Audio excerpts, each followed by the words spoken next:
Good afternoon, and this is Varisha Zehra, a research associate at Journal Club, IMEG. Welcome to today's session that will be hosted by the IMEG Research Group. It's a pleasure to have such an engaged audience joining us today for this discussion writing workshop, and it is an essential skill for anyone involved in research in academic medicine. For today's topic, we have turning results into meaningful insights, which focuses on one of the most critical yet often challenging sections of research paper, the discussion.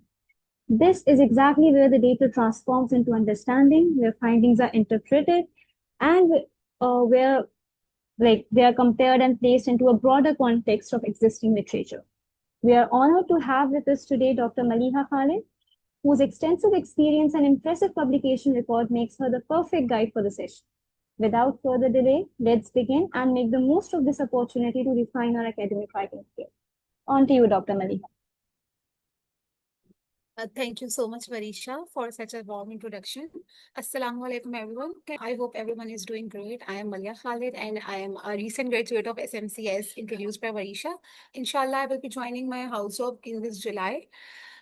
Before starting with the session, मैं अगर अपनी थोड़ा made school journey का background दूँ specifically अपनी research journey का, तो if anyone is newbie in the research journey here, तो वो इस बात से रिलेट कर सकेंगे कि the most hardest step is the first step in any journey. और स्पेसिफिकली हम अगर रिसर्च की बात करते हैं तो हमारा जो फर्स्ट स्टेप होता है ना, वो होती है कंफ्यूजन के स्टार्ट कैसे करें, हम किस तरीके से रिसर्च, कौन सा पेपर में पार्ट लें, किसके साथ मेंटोर को, किस मेंटोर को ज्वाइन करें। कोई भी रिसर्च की बात करते हैं ना, चाहे वो कोई भी पेपर हो, चाहे हम क्रॉस सेक्शन कर रहे हो, मेटा एनालिसिस कर रहे हो, तो उसमें मोस्ट इंपॉर्टेंट पार्ट हमारे डिस्कशन का होता है। ओके, सो डिस्कशन में हमारे पास जो सबसे इम्पोर्टेंट बात डिस्कशन की ये होती है कि हमारा paper either it is gonna be published in a high impact factor journal या एक below average journal में publish होगा या even reject होगा। वो most important part जो depend हो रहा होता है ना, वो हमारे discussion पे हो रहा होता है। So discussion हमारा बहुत strong होना चाहिए, और of course discussion हम जब first लिखेंगे तो वो perfection नहीं होगी जो हमारे second discussion में होगी, then third। of course हमारा next जो भी step होता है वो हमारे पहले step से ज्यादा improved और बेहतर होता है। सो हमारे आज का ऑब्जेक्टिव्स क्या है? मैं ये नहीं कहूंगी कि मेरे सेशन के बाद आप सब डिस्कशन लिखने में मास्टर हो जाएंगे, ऑफ कोर्स ऐसा नहीं होता। बट हमारा आज का मेन जो गोल है वो ये होना चाहिए कि हमें डिस्कशन होता क्या है ये समझ आ जाए। नंबर टू, हमें उसका एक स्ट्रक्चर पता होना चाहिए। Once you know what is the perfect structure for discussion, फिर हमें नेक्स्ट ये पता होना चाहिए कि डिस्कशन, एक अच्छा डिस्कशन जो एविडेंस बेस्ड हो, साइंटिफिक लिटरेचर के साइटेशंस के साथ हमने लिखा हो, और एक बिलो एवरेज डिस्कशन में क्या फर्क होता है। Once you get to know this, फिर हम लोग इंशाल्लाह लिखना भी आ जाता है हमें वक्त के साथ साथ। सो अभी जैसे मैंने बोला, डिस्कशन हमारी पेपर का मोस्ट इम्पोर्टेंट पार्ट होता है। अब हमें डिस्कशन को रिजल्ट से डिफरेंशिएट कैसे करना है, जो मेन हमारी, एक मैं बहुत कॉमन रियल लाइफ एग्जांपल दूंगी डिस्कशन और रिजल्ट के डिफरेंस के लिए। वो ये है, लेट्स सपोज कि मैंने कोई एक प्रोडक्ट बनाई है। अब वो प्रोडक्ट बहुत अच्छी है, लेकिन वो मेरे घर में रखी हुई है। मुझे उसको ऑडियंस तक पहुंचाने के लिए मुझे उसकी मार्केटिंग करनी होगी। तो मार्केटिंग जो है ना, समझ लें वो हमारा डिस्कशन है, और जो हमारा प्रोडक्ट है ना, वो हमारे फाइंडिंग्स हैं, हमारी रिजल्ट्स हैं, जो भी हमने अपनी स्टडी कंडक्ट की है उसकी जो भी हमारे आउटकम्स आए हैं, वो हमारी प्रोडक्ट है। उसको राइट ऑडियंस तक पहुंचाना, मेडिकल स्टूडेंट्स तक जाना, डॉक्टर्स तक वो हमारी रिसर्च पहुंचे, डिफरेंट रिसर्चर्स जो ऑल ओवर द वर्ल्ड होते हैं उन तक पहुंचाने के लिए हमारा डिस्कशन एक बहुत मेन रोल प्ले करता है, जैसे मार्केटिंग एक प्रोडक्ट के लिए प्ले करती है।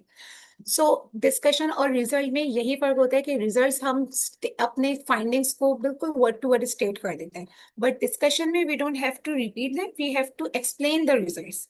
And not only explain, we have to cite each and everything according to the existing literature, जो हमारे पबमेड इंडेक्स जर्नल्स में जो ऑलरेडी कंटेंट अवेलेबल होता है, उसकी नॉलेज, उसकी लाइट में हमें अपने रिजल्ट्स को एक्सप्लेन करना होता है। नंबर टू, एक जो और इम्पोर्टेंट बात होती है अपने डिस्कशन में, उसमें ये होता है कि हमें अपने डिस्कशन को ना सिर्फ रिजल्ट्स पे एक्सप्लेन करना होता है बल्कि अपनी लिमिटेशंस को भी माइंड में रखते हुए लिखना होता है। जब हम डिस्कशन के स्ट्रक्चर पर आएंगे तो आई विल टेल कि कब कौन सी चीज हमें लिखनी होती है। ये हमने समझ लिया कि रिजल्ट और डिस्कशन में क्या फर्क है। रिजल्ट हमें हम ऑडियंस तक बताते हैं कि हमने अपनी फाइंडिंग्स में क्या, हमें क्या आउटकम्स क्या आए हमारे, और डिस्कशन में हम उसको एक्सप्लेन कर रहे होते हैं। So ideal structure, of course different papers हैं, डिफरेंट स्ट्रक्चर थोड़ा बहुत वेरी करता है, बट जो मैं मेन स्ट्रक्चर आपको बताने वाली हूँ, you can apply to any of your paper. Of course number of paragraphs will be different according to your number of outcomes, लेकिन स्ट्रक्चर ये होना चाहिए। तीन कंपोनेंट्स में मैं डिस्कशन को डिफाइन करूंगी। सबसे पहले हम अपने करते हैं ओपनिंग ओपनिंग पैराग्राफ।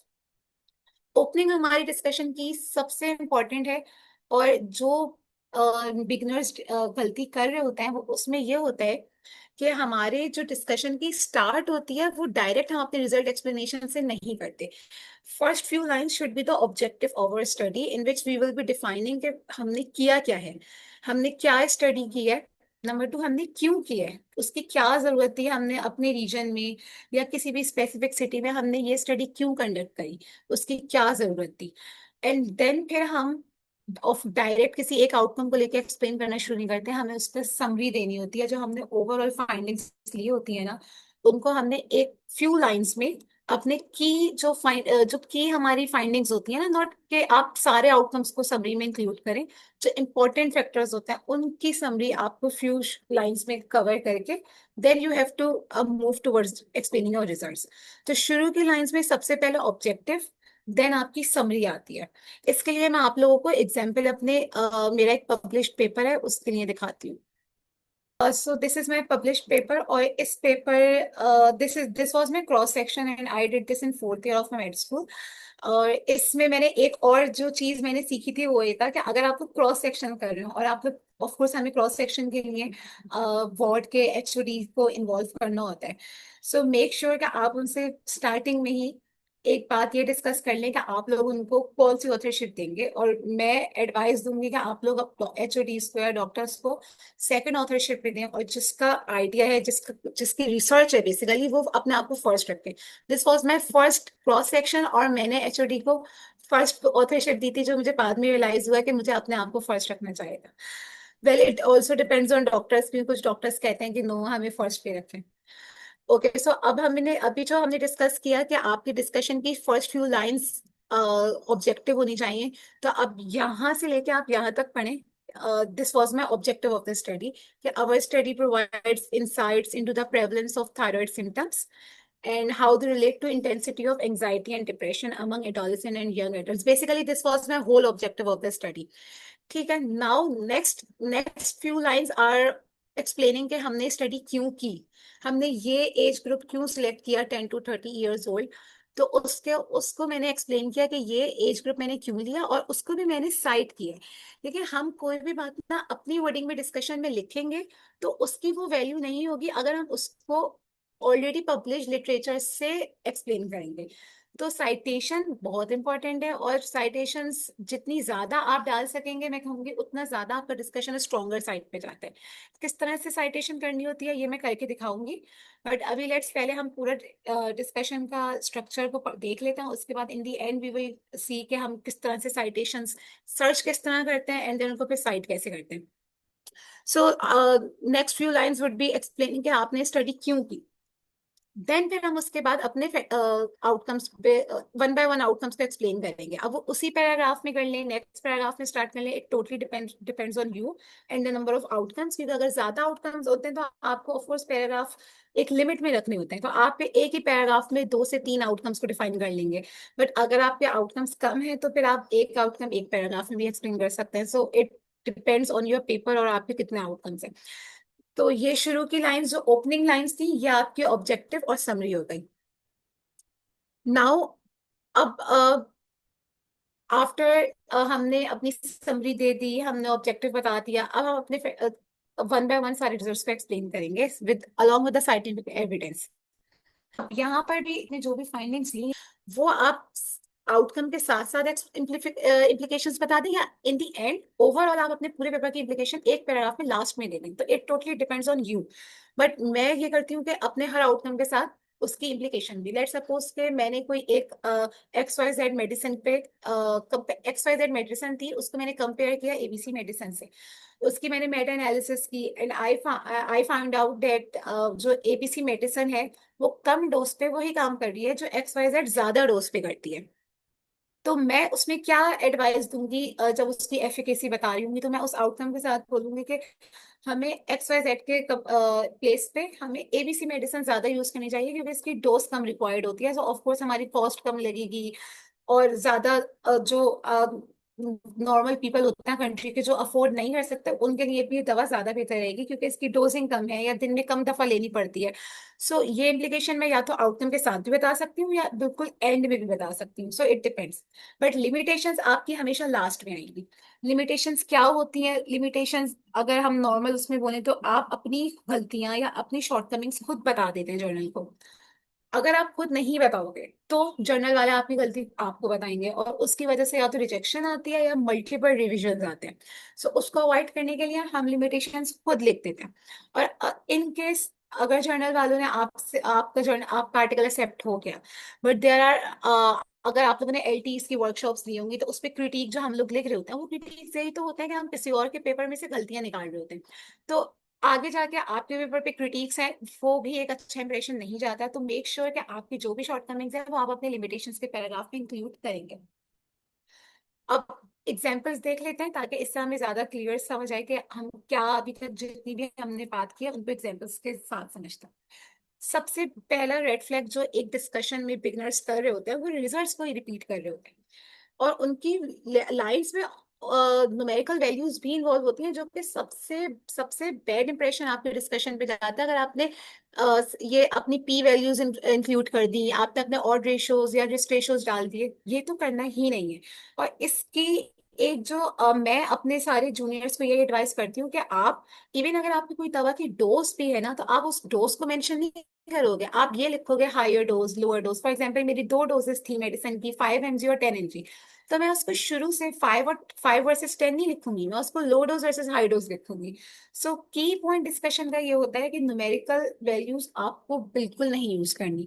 ठीक है, अब यहाँ पे लिखा हुआ है X was higher in group A compare to group B, और पी वैल्यू दे दी।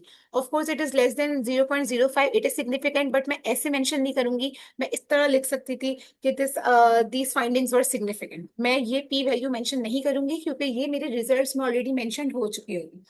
इसका गुड वे ये नीचे लिखा है, आप सब लोग इसको देख सकते हैं कि हम लोग इसमें ना सिर्फ एक्सप्लेन कर रहे हैं, बल्कि हमने ये भी बता दिया कि हमारी जो फाइंडिंग्स हैं वो प्रीवियस एग्जिस्टिंग लिटरेचर से अलाइन भी करती हैं। ठीक है, अब यहाँ पे एक जहन में क्वेश्चन आएगा कि व्हाट इफ हमारी जो फाइंडिंग्स हैं वो बाकी लिटरेचर से अलाइन करती ही ना हो, क्योंकि जरूरी तो नहीं है कि हमारी वही फाइंडिंग्स हैं जो ऑलरेडी लोगों ने रिसर्च की हुई है।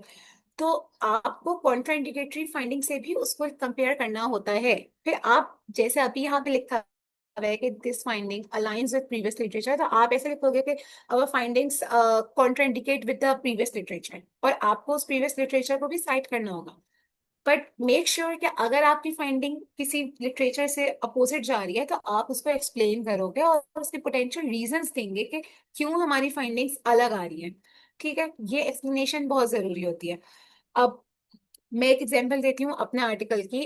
हमने एक फॉर एग्जांपल हमने एक स्टडी किया, उसमें हमने देखा कि फीमेल्स में heart attacks as compare to जो मेल पॉपुलेशन थी वो कम थे।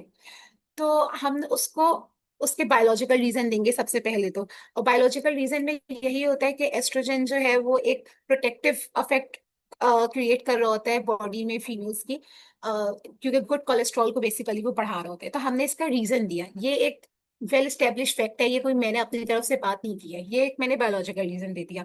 बिहेवियरल रीजन दे सकती हूँ मैं, सिस्टमेटिक एक्सप्लेनेशन हो सकती है, कल्चरल चीज हो सकती है कि मेल्स जो हैं वो उनका एक्सपोजर इन आवर कंट्री, हम अपने अगर रीजन की बात करें तो वो घर से बाहर जा रहे होते हैं, उनकी जॉब होती है, घर वालों की जिम्मेदारी होती है, तो they may have higher stress level, और उसकी वजह से भी इनको हार्ट अटैक के चांसेस ज्यादा हो सकते हैं। तो ये सब हमने जो, अगर कल्चरल बात भी मैंने कोई अपनी कंट्री के अकॉर्डिंगली बोली है, उसको भी मैं साइट करूंगी, and I have to find the citations according to my findings, ठीक है।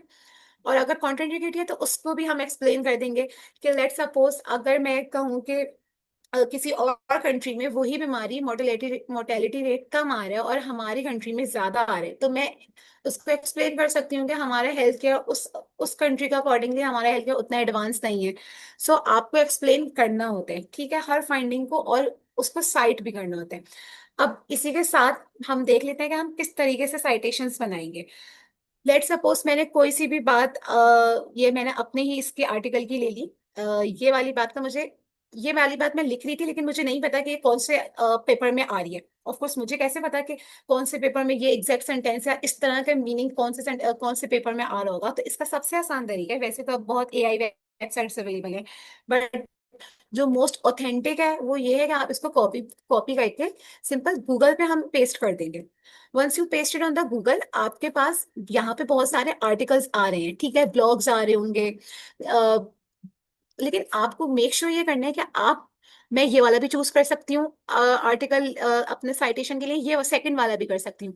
बट मैं सेकंड वाला क्यों करूंगी, क्योंकि ये पबमेड इंडेक्स जर्नल में आ रहा है। और ये कैसे पता है, क्योंकि यहाँ मुझे इसके लिंक से पता चल रहा है कि ये एक पब्लिश्ड पेपर है, एक ये रिसर्च आर्टिकल है।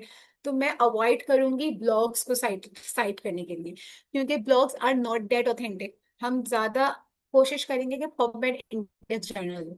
सो आपको बस एक थोड़ा सा ये देखना होगा कि लिंक आप कौन सा वाला चूज करेंगे। वंस आई हैव डिसाइडेड कि मुझे सेकंड वाला जो आर्टिकल है, इसको मुझे अपने उस सेंटेंस के साथ साइटेशन में डालना है, तो मैं इसको खोलूंगी।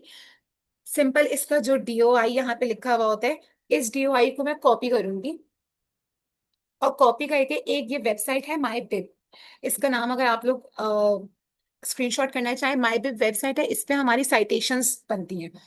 जो मैंने अपना डीओआई कॉपी किया था, मैंने न्यू साइटेशन पे क्लिक किया, सिंपल अपना डीओआई यहाँ पे पेस्ट किया, और ये मैंने सर्च कर दिया। ये वही आर्टिकल जो यहाँ पे था, ये वही आर्टिकल यहाँ पर आ गया। बस मैंने इसको क्लिक करना है, ये सारी चीजें ऑटोमेटिकली आ जाती हैं, हमें कुछ कुछ भी मैन्युअली ऑथर का नाम या जर्नल का नाम नहीं लिखना, और ये मेरे पास इसकी साइटेशन आ गई है। डिपेंड आपको कौन सा स्टाइल चाहिए, वैंकूवर स्टाइल है, एएमए स्टाइल, जो भी है वो आपके जर्नल की गाइडलाइंस पे डिपेंड करता है। वो आप सबसे पहले यहाँ से चूज कर लेंगे, एंड देन जितनी भी आपको साइटेशन बनानी होगी, गूगल से आपने आर्टिकल लेना है, माई बिब पे आपको जाके उसके साइटेशन बना देनी है। So this is the easiest and shortest वे, जो मुझे आसान लगता है। बट ऑफ कोर्स बहुत एआई की वेबसाइट्स आ गई हैं, अगर कोई उससे करना चाहे तो वो भी ऑफ कोर्स हो सकता है। लेकिन ये ऑथेंटिक है, क्योंकि मुझे इससे आर्टिकल्स भी पता होता है कि आर्टिकल्स ये ओरिजिनल है। क्योंकि अगर हम लोग एआई से हेल्प ले रहे होते हैं ना, तो मोस्ट ऑफ द टाइम वो आर्टिकल्स नहीं होते, वो ब्लॉग्स होते हैं, या किसी कोई न्यूज़पेपर में, ऑनलाइन जो न्यूज़पेपर्स होते हैं उसकी कोई लाइंस वगैरह को वो लिंक बना देते हैं। सो उसको अवॉइड करना है, क्योंकि ये सब चीजें हमें डिस्कशन को वीक बनाती हैं। और हमारे साइटेशंस, हमें लग रहा होता है कि हमने डिस्कशन में जो साइटेशंस दी हैं ये चेक नहीं कर रहे होते जर्नल वाले, ये सब चेक हो रही होती हैं। क्योंकि मेरे एक पेपर में इस बेसिस पे रिवीजन आया था कि आपके कुछ साइटेशंस हैं जो आपकी लाइन से मैच ही नहीं हो रही।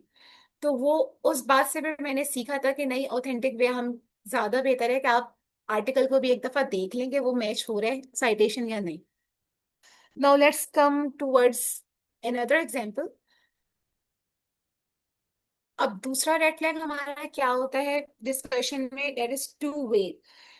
अब आप अपने आउटकम की खुद ही तारीफ करें कि हमने ये एक बहुत सिग्निफिकेंट फाइंडिंग्स निकालनी है, ये तो, ये नहीं करना होता। ये भी एक बहुत बैड इंप्रेशन हमारे डिस्कशन पे जा रहा होता है। हमारी कोई भी आउटकम सिग्निफिकेंट है, इंपॉर्टेंट है, ये सब चीजें हम नहीं डिसाइड करेंगे। हम, हमारा एग्जिस्टिंग लिटरेचर से हम उसको को रिलेट करके फिर हम बताएंगे कि ये फाइंडिंग्स हमारे लिए क्यों क्लिनिकली सिग्निफिकेंट है। तो और क्यों सिग्निफिकेंट, कभी कभार ऐसा होता है कि हमारी जो फाइंडिंग्स होती है ना, वो सारी नॉन सिग्निफिकेंट आ रही होती हैं। तो उसमें स्टूडेंट्स को होता है कि यार हमारी अगर सारी सारे रिजल्ट्स, लेट्स सपोज सारे नॉन सिग्निफिकेंट आए हैं, तो उसको फिर सबको होता है कि अब ये पब्लिश होगा पेपर या नहीं होगा। तो वो भी पब्लिश होता है, वो इसलिए पब्लिश होता है क्योंकि अब हम ये बता रहे हैं बाकी लोगों को कि ये चीज नॉन सिग्निफिकेंट है, तो इसमें मजीद काम नहीं होना चाहिए। ये अगर हमने दो वेरिएबल्स को एनालाइज किया और वो नॉन सिग्निफिकेंट आने, इसका मतलब है उनका आपस में कोई कनेक्शन है ही नहीं।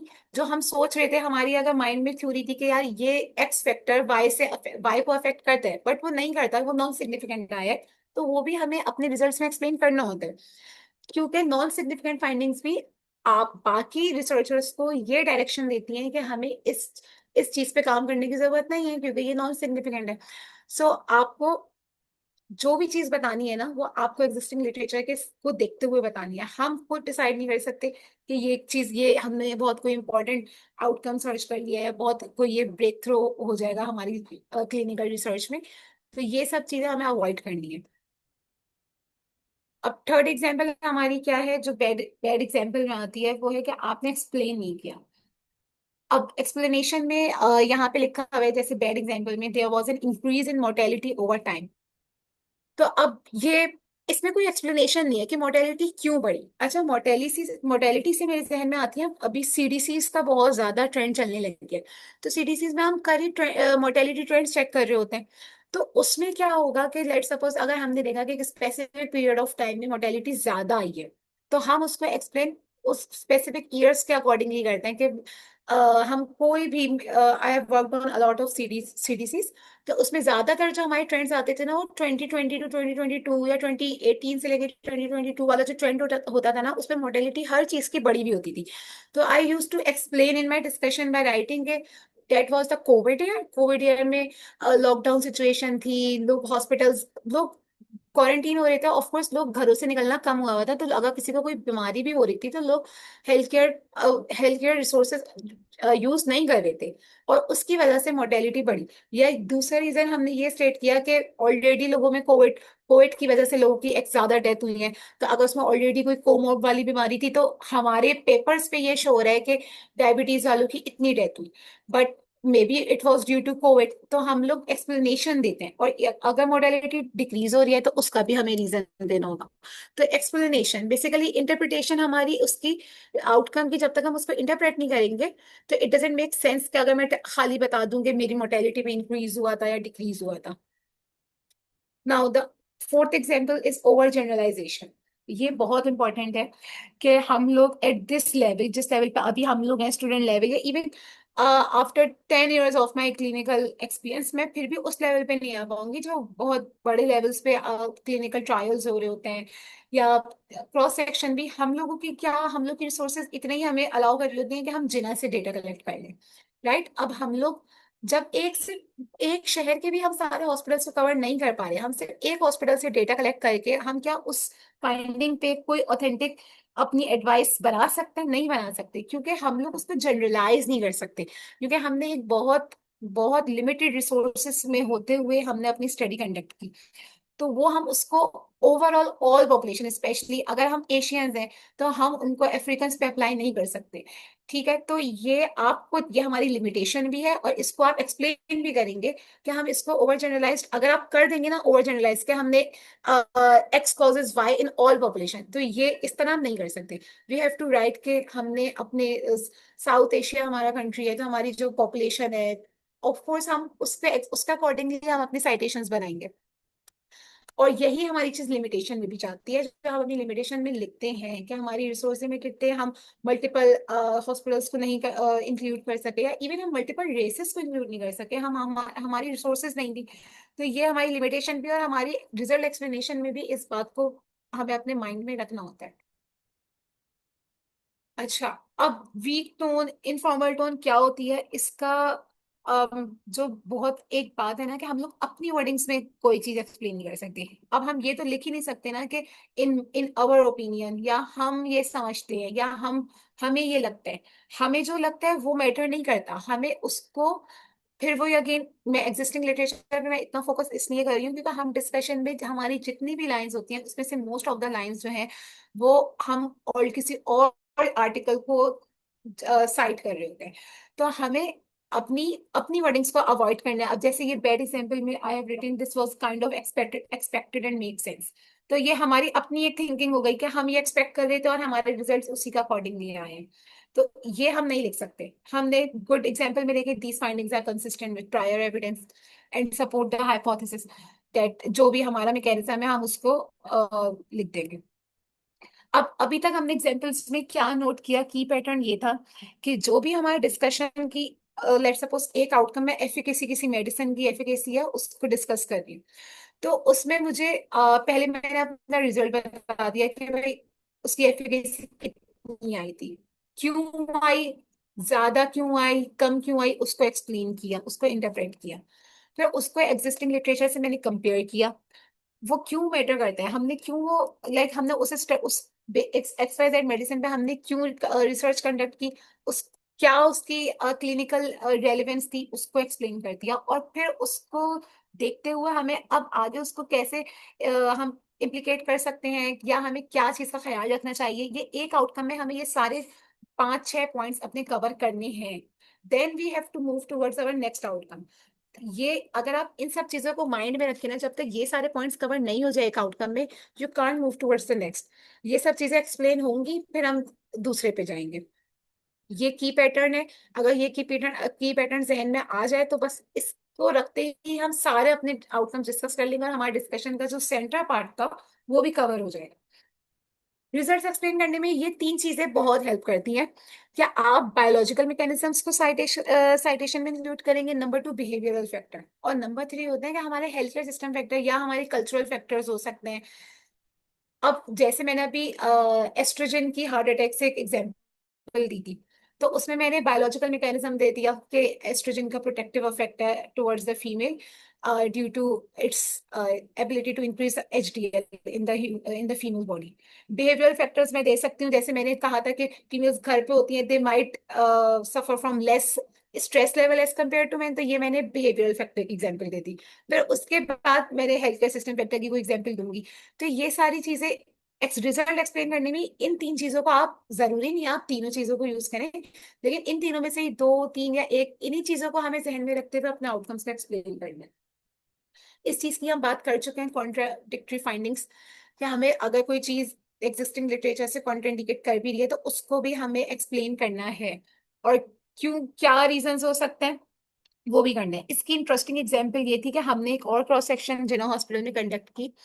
उसमें हमारी जो हमें बेसिकली गायनी डिपार्टमेंट से डेटा कलेक्ट करना था, और हमारा जो रिसर्च क्वेश्चन था ना, हम उसमें फाइंड ये कर रहे थे कि एंटीनेटल विजिट्स जो होते हैं, एंटीनेटल विजिट्स की जो बेसिकली काउंट्स होते हैं कि कितने एंटीनेटल विजिट किस लेडी ने किए, तो उसके आउटकम्स उसके अकॉर्डिंगली इम्प्रूव हो रहे हैं, या आउटकम्स पे क्या फर्क आ रहा है बेसिकली। तो हम, ऑफ कोर्स हमारे जहन में यही आएगा ना कि जितने ज्यादा एंटीनेटल विजिट्स कोई लेडी कर रही होगी तो उसके आउटकम्स उतने इम्प्रूव्ड होंगे।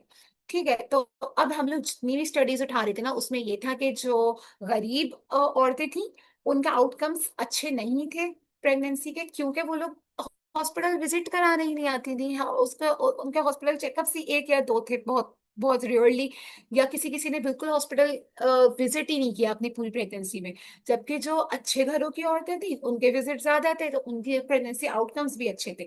तो हमने ये था, जो हमने जब अपनी रिसर्च करने से पहले हमने जो लिटरेचर पढ़ा था ना, तो उसमें हमें ये मिला था।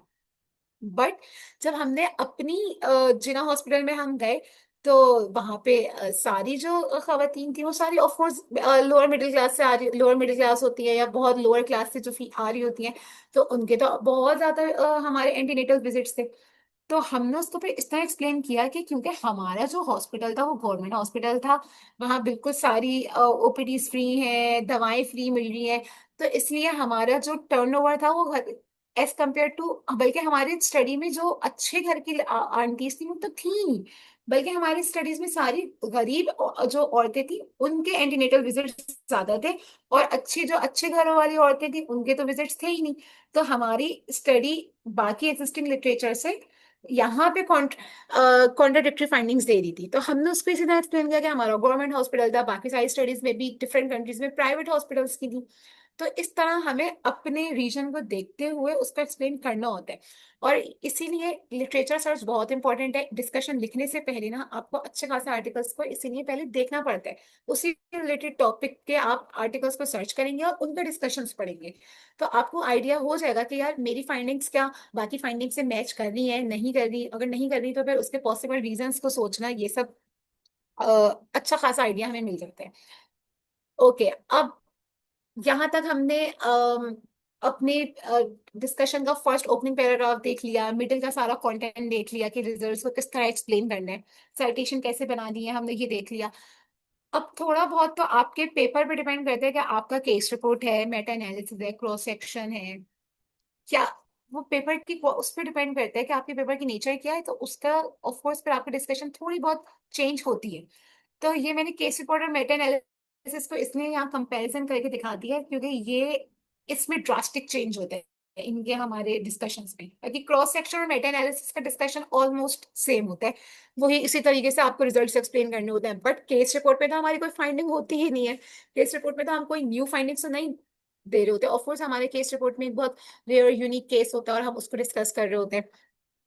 तो हमें केस रिपोर्ट में क्या चीज कवर करनी होती है, हमारा मेन फोकस केस रिपोर्ट के डिस्कशन में अपने केस पर होता है कि why it is unique and why are we writing a report on it. उसकी नोवेल्टी पे जितना ज्यादा आप फोकस करेंगे ना कि ये केस क्यों रेयर है, तो वो आपका मेन पॉइंट होगा आपके केस रिपोर्ट के डिस्कशन में। मेटा एनालिसिस में ऑफ कोर्स इस तरह की कोई बात नहीं होती। आपकी स्ट्रेंथ ही आपकी केस की नोवेल्टी होगी, ठीक है। जितना ज्यादा उस केस पे कम लिटरेचर आपके अवेलेबल होगा ना, उतना ही आपका केस रिपोर्ट स्ट्रांग हो रहा होगा, क्योंकि वो उतना ही रेयर हो रहा होगा। और उसके साथ साथ आप क्लिनिकल रीजनिंग तो ऑफ कोर्स इंक्लूड कर ही रहे होते हैं। और क्लिनिकल रीजनिंग आप केस रिपोर्ट में क्या कहाँ दे रहे होते हैं, क्योंकि आपने जो भी ट्रीटमेंट प्लान अपने पेशेंट के लिए किया हुआ होता है, तो आपने कौन से स्टेप पे उसको कौन सी दवा दी, उसका रीजन ऑफ कोर्स जो आप दे रहे होते हैं, वो आप उसी तरीके से देंगे कि आप एक्जिस्टिंग लिटरेचर के अकॉर्डिंगली उसको साइड करेंगे। गोल क्या होता है, हमारा गोल इन केस रिपोर्ट के डिस्कशन में होता है अवेयरनेस देना कि इस तरीके की डिजीजेस भी हो सकती हैं और उसको डील कैसे करना है हेल्थ केयर में। तो ये हमारा गोल होता है, जो कि मेटा एनालिसिस में हम लोग इस चीज पे फोकस नहीं कर रहे होते। मेटा एनालिसिस में हम लोग बहुत जनरलाइज बात कर रहे होते हैं, जबकि केस रिपोर्ट में हम उस स्पेसिफिक पेशेंट की बात कर रहे होते हैं। हमारे केस रिपोर्ट में क्योंकि फाइंडिंग्स नहीं होती है, and we have to focus on the novelty of our case, और फिर उसकी हमने अपने पेशेंट के लिए क्या मेडिसिन चूज की, क्या हम प्रोसीजर्स कर रहे थे, क्यों कर रहे थे, उसकी जो हमें रीजनिंग देनी होती है वो हम इंटरप्रेट कर रहे होते हैं साइंटिफिक एविडेंस के लिटरेचर बेस्ड साइटेशंस के थ्रू। बाकी हमें इसमें कुछ ज्यादा ऐसा हमें एक्सप्लेनेशन की जरूरत नहीं होती है, इसीलिए केस रिपोर्ट का जो डिस्कशन होता है ना वो छोटा भी होता है। लेकिन जो हमारा मेन कंपोनेंट था कि स्टार्ट में हम अपने केस रिपोर्ट के बारे में बताएंगे, अपने पेशेंट के बारे में थोड़ा बता के हमने क्यों उस केस को चूज किया उस पर केस रिपोर्ट लिखने के लिए, एंड देन फिर हम अपने पेशेंट की टाइमलाइन पर आते हैं कि हमने किस दिन उसको क्या ट्रीटमेंट दिया। ये हमारा हो गया difference between Meta analysis and case report discussion. Last part पे हम आ चुके हैं, लिमिटेशन हमने अच्छे खासी डिस्कस कर ली थी। बट वन लास्ट टाइम मैं आपको अपनी लिमिटेशन आर्टिकल की दिखाती हूँ। हमारे पास जो सबसे पहले एक लिमिटेशन होती है ना, वो तो नेचर ऑफ द स्टडी पर ही आ जाती है। अगर आपकी जैसे फॉर एग्जांपल क्रॉस सेक्शन है, तो वो ही आपकी एक लिमिटेशन होती है, क्योंकि हम क्रॉस सेक्शन जो डिजाइन है हमारी स्टडी का, उससे हम कंक्लूजन नहीं बना सकते कॉज एंड इफेक्ट का, ठीक है। क्योंकि क्रॉस सेक्शन एक वंस एट अ टाइम एक इंफॉर्मेशन ले रहा होता है और उसका फॉलो अप नहीं रख रहा होता। मैंने पेशेंट से डेटा कलेक्ट किया, उसको एनालाइज कर लिया, रिजल्ट्स बना लिए, बट व्हाट इफ उसके आउटकम्स चेंज हो जाए आगे जाके, क्योंकि हमने तो पेशेंट्स के फॉलो अप लिया ही नहीं। तो इसलिए क्रॉस सेक्शन स्टडी एक खुद लिमिटेशन हो जाती है। तो इसके लिए अब हम जब लिमिटेशन देते हैं, तो उसी के आगे हम उसका सॉल्यूशन भी देते हैं कि हमने तो ड्यू टू एनी रीजन हमने एक ऐसी स्टडी करी जो हम जिसके अकॉर्डिंगली हम कॉज एंड इफेक्ट रिलेशनशिप नहीं निकाल सकते, लेकिन अब हम किस तरीके से उसको कवर कर सकते हैं, तो हम उसके लिए हम नेक्स्ट लाइन में डिफाइन करेंगे कि हमें लॉन्गिट्यूडनल स्टडीज चाहिए, ठीक है। या अगर हमने ये लिखा है कि हमारी एक सिंगल हॉस्पिटल से डेटा कलेक्ट किया गया था, तो हम फिर बोलेंगे कि नेक्स्ट टाइम जब हमारे इस टॉपिक पे स्टडीज हो, तो वो मल्टीपल हॉस्पिटल्स को या मल्टीपल कंट्रीज में डिफरेंट रेसेस के लोगों को डेटा में इन्वॉल्व करें। सो इस तरीके से लिमिटेशन के साथ नेक्स्ट लाइन हमारे उसका सॉल्यूशन होता है। फिर सैंपल साइज छोटा है, या फिर उसमें वुमेन ज्यादा है या मेन ज्यादा है, तो वो हमारी कोई एक लिमिटेशन हो सकती है ऑफ कोर्स। अगर आपके दोनों का रेशो बैलेंस्ड है तो फिर ठीक है। सैंपल साइज छोटा है, ऑफ कोर्स हम लोग बहुत भी कोई एक्सटेंसिव रिसर्च करेंगे तो हम लोग 1000 डेटा कलेक्ट कर लेंगे, 2000 से कलेक्ट कर लेंगे, बट स्टिल अगर हम बड़ी रिसर्चेस से कंपेयर करें तो हमारा सैंपल साइज उनके अकॉर्डिंगली कम ही होता है, तो हम सैंपल साइज को भी अपने लिमिटेशन में डाल देते हैं, ठीक है। और कल्चरल नॉर्म वाली बात तो ही स्टडी में आ जाती है, क्योंकि हम सिंगल कंट्री को कवर कर रहे होते हैं, तो उसका इम्पेक्ट आता है हमारे रिजल्ट्स पे। जेंडर रोल्स क्योंकि कंट्री टू कंट्री वेरी कर रहे होते हैं, mental health, health seeking behaviour, तो ये सब हम बता देते हैं कि हमारे रिजल्ट्स जो हैं वो जनरलाइज नहीं हो सकते। Self report study of course, क्योंकि हमने खुद डेटा कलेक्ट किया है, तो बायसनेस आ सकती है, क्योंकि ऑफ कोर्स हम लोग को डेटा कलेक्ट करना है, उसमें भी कोई गलती हो सकती है, या पेशेंट डेटा जब अपने बारे में बता रहा होता है तो वो बताते में कुछ गलती कर सकता है, क्योंकि हम कुछ रिपोर्ट्स वगैरह तो कलेक्ट कर नहीं रहे होते। तो अ, ये एक हमारी लिमिटेशन हो जाती है। बाकी 10% सेफ्टी मार्जिन हम लोग रखते हैं हर अपने उसमें, कि इतना हम, जैसे हम 90% कॉन्फिडेंस इंटरवल रखने का मकसद ये होता है कि हम 100% परफेक्शनिस्ट तो नहीं है, ठीक है। तो ये सब हमारी लिमिटेशंस में हम लोग चीजों को कवर कर लेते हैं। लास्ट, लिमिटेशंस के साथ साथ इम्प्लीकेशंस की हमने बात की थी। तो इम्प्लीकेशंस में हमने क्लिनिकल सिग्निफिकेंस बतानी होती है कि हमारी जो फाइंडिंग्स है वो किस तरीके से हम रियल लाइफ प्रैक्टिस में उसको अप्लाई कर सकते हैं, पब्लिक हेल्थ पे उसका क्या इम्पैक्ट है, और फ्यूचर रिसर्च के उस पे होनी चाहिए फ्यूचर रिसर्च, और या इनफ इंफॉर्मेशन आपने निकाल ली है, ये सब फ्यूचर के लिए डायरेक्शंस जो है हम अपनी रिसर्च के थ्रू इम्प्लीकेशंस में बता सकते हैं। कंक्लूजन आपका इन दी एंड, कंक्लूजन में वही बातें ऑफ कोर्स रिपीट तो होती हैं, लेकिन आपको तो बहुत 4 से 5 लाइनों में आपको अपने सारे आउटकम्स को एक छोटे कंक्लूजन के तौर पे देना होता है, ठीक है। अब ऐसा नहीं है कि आप सारे आउटकम्स को दोबारा रिपीट करना शुरू कर देंगे। तो यहाँ पे आपकी इंट्रोडक्टरी लाइंस भी रिपीट नहीं होनी चाहिए, आपकी डिस्कशन की हर आउटकम भी रिपीट नहीं होना चाहिए, जनरलाइज सारे आउटकम्स को मिला के एक 4 to 5 लाइन्स में आपका कंक्लूजन बन जाना चाहिए। लास्ट, इसके बाद हमारे पास की टेकअवेज हमने अपने इस सेशन से क्या सीखे, कि हमारे डिस्कशन में रिपीटिशन से ज्यादा बेहतर है कि आप बात को इंटरप्रेट करने के लिए आप पैराग्राफ लंबा कर लेंगे, लेकिन आप उस बात को रिपीट नहीं कर सकते। आपको एक्सप्लेन करना है, जस्टिफाई करना है अपने हर रीजन को, कि आप क्यों फाइंडिंग आपकी एग्जिस्टिंग लिटरेचर से अगर अपोजिट आ रही है या उससे अलाइन कर रही है, ठीक है। इन सब चीजों को एक्सप्लेन करने के साथ साथ कोशिश करनी है कंसाइज लॉजिकल बात होनी चाहिए, अपने ओपिनियंस को अवॉइड करना चाहिए, न्यूमेरिकल वैल्यूज को अवॉइड करना चाहिए, और लिमिटेशंस के लिए तो बिल्कुल ऑनेस्ट रहना चाहिए। बाकी जितनी भी आपकी बातें होंगी वो सारी एविडेंस बेस्ड होनी चाहिए। और ऑफ कोर्स फिर आपका जो भी पहला डिस्कशन लाइफ का होगा वो परफेक्ट नहीं होगा, and that is not mean to be perfect, क्योंकि practice makes the man perfect. तो आपका एक दफा लिखेंगे, दूसरी दफा लिखेंगे, लिखने से ही डिस्कशन आता है, और practice will improve the skill of course. Thank you so much. यहाँ पे हम अपना सेशन को एंड करते हैं। इफ एनी क्वेश्चंस तो आप लोग पूछ सकते हैं। आईएमएक्स से मैंने बहुत कुछ सीखा है। मैं खुद once I was a mentee in the IMX, then फिर उसके बाद मैं मेंटोर बनी, और अब मैं सेशन मैंने कंडक्ट किया। सो इससे ज्यादा अच्छा कुछ हो नहीं सकता कि जिससे हमने सीखा था और हम उसी प्लेटफॉर्म के थ्रू अब हम अपने जूनियर्स को सिखा रहे हैं। तो thank you so much once again. And अगर कुछ भी पूछना हो you guys can contact me, और thank you so much once again. अल्लाह हाफिज। Dr. Maliha, thank you so much. And we have a question for Savera, I guess, in the chat box. Can you answer that, please? Yes, let